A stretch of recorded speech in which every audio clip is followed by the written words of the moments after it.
Hey guys, it's Tracy again, and today we're going to be working on a Husqvarna Push. It is the Husqvarna 725 EXI. It's the LC121P. The customer states that this particular unit will not start. So we are going to attempt to pull it to see what happens.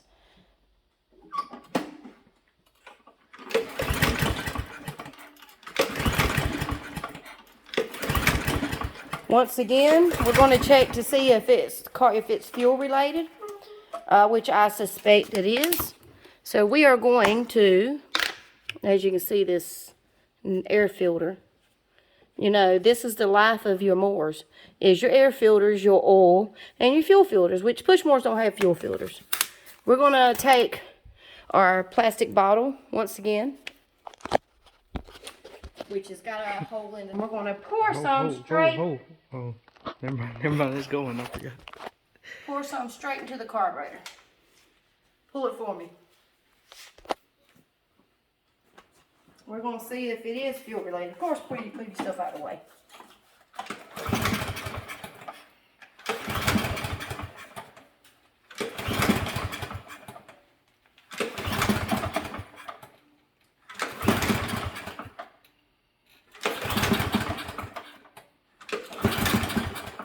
Not getting any gas at all.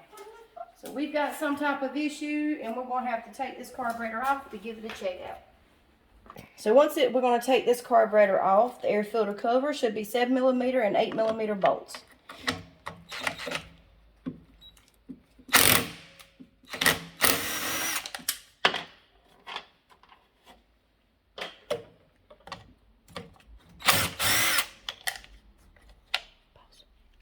We're going to remove the air filter base, and we're going to take off the fuel line, and we are going to check the fuel again to see what's in this gas. We're going to remove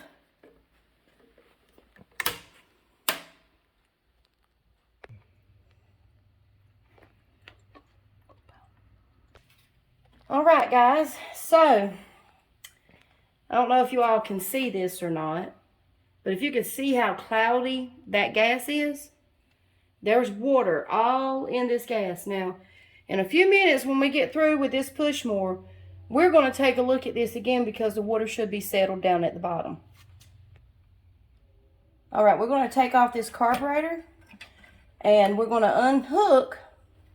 There's two cables here. You got the throttle link and the throttle cable, okay? Well, they're both links, but one's a governor, one's a throttle. So we're going to unbolt both of them. Alright, once unhooked, we're going to check this out. And it should be a 7mm to take the bottom off. Again, take the two nuts off, or the two bolts off the center, not this Allen. Do not take it off. Alright, so once you get this, flathead screwdriver should pop this right off. Just be careful because just now it splattered all over me. So just like I said, inspect your bowl. You don't have to take your needle and seat out the float unless it's flooding. This particular unit was not flooding, so we're not going to take that off. But we are going to clean the main jet on this carburetor, which is this little silver spot right here. Just take your piece of wire and go up in it and just clean it. Inspect your inside of your carburetor, make sure it's good and clean. It's good and cleaned, and you can put it back together. Alright guys, so before we put this carburetor on, I wanted to let you know a few things. So, if you want to tell without a mason jar if there's any water in the fuel, touch it with your hands. Because water and gas, when the water comes out, it's more warm. You can tell the difference. It's like standard tap water. It's just warm. It's warm to the touch when it's running on your hand. But pure gas is cold. I mean, it's freezing cold. So if you just, like me, I'm going to release it right now. It makes a mess, I know. But I'm going to release it, and it's cold. So that's telling me that that is pure gas. But also smell. If you smell sweet, or if it smells off, I mean, you could tell the difference. Bad gas is more sweet smelling. because that's the corn, the ethanol, which is sugar, what's in the gas. And we're going to take a look at this gas right quick. So, can't hardly tell here, but if I hold it up,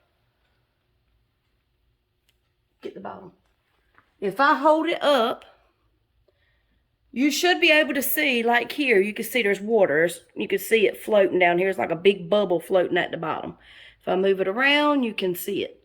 But that's the water that's already floated to the bottom. Water's heavier than gas, so it floats to the bottom. So once you got the carburetor reassembled, you can put it back on, hook up your linkages again, and hook up your fuel line again. Once you do that, get that all hooked up, we're going to reinstall the base. I'm going to kind of give it a wipe off because you don't want no more trash getting into that carburetor at all. Trash is the #1 killer of push mowers. Okay, ready? All right, so to put your base back on, you need to make sure that this right here, which is your breather line, this breather hooks up to the breather tube. So just hook that up. It's kind of hard to do, but you can remove the top cover. I normally just stick my hand behind it to get it on. All right, we're going to reinstall our bolts. Now, if you can remember your 7mm, they go where the carburetor is. And don't over tighten this, because if you over tighten it, you will bust the cover, and then you will have to order a new cover.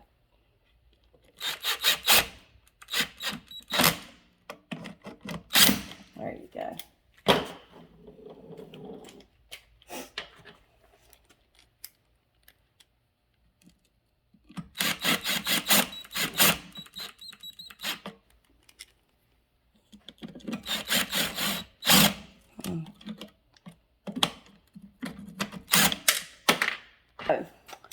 Anytime you have water in the fuel, or bad gas, trash, whatever, you want to change the spark plug.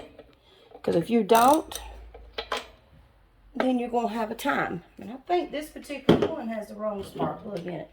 This particular one takes an RC12YC, which is this spark plug. And you can tell which one takes. Like you've got this spark plug and this spark plug. This one goes on push mowers that does not have an overhead valve. As you can see, this one's got the overhead valve, which takes the RC12YC, which is the long spark plug. Let's see what this one's got on it.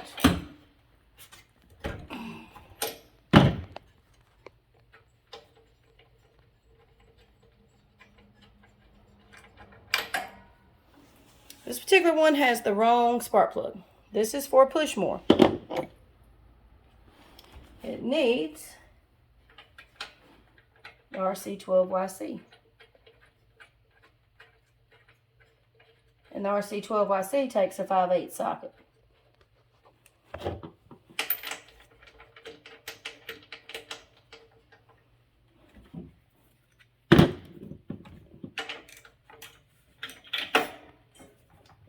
Just tighten it up.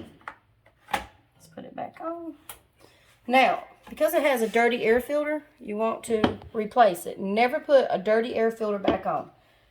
When it's to the point where when it's decolored because of gas or oil that's got in it, it's got all this trash, replace it. Blowing it out is not going to help it. And once again, clean your cover. Now, upon checking this unit, it was low in oil. So, it doesn't need much, but it's low, I'd say about a ½ quart. So we are going to add some oil to it.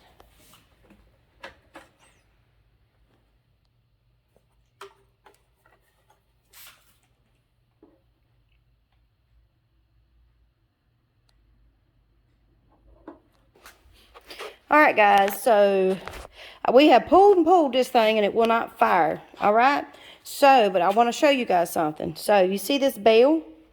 So you see when we pull it back and we release it, you see how it's not going down? And look down here. See how it's not pulling all the way back?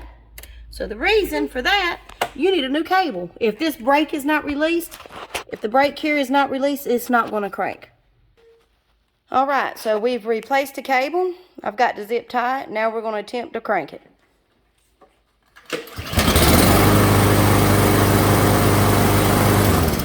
All right, guys.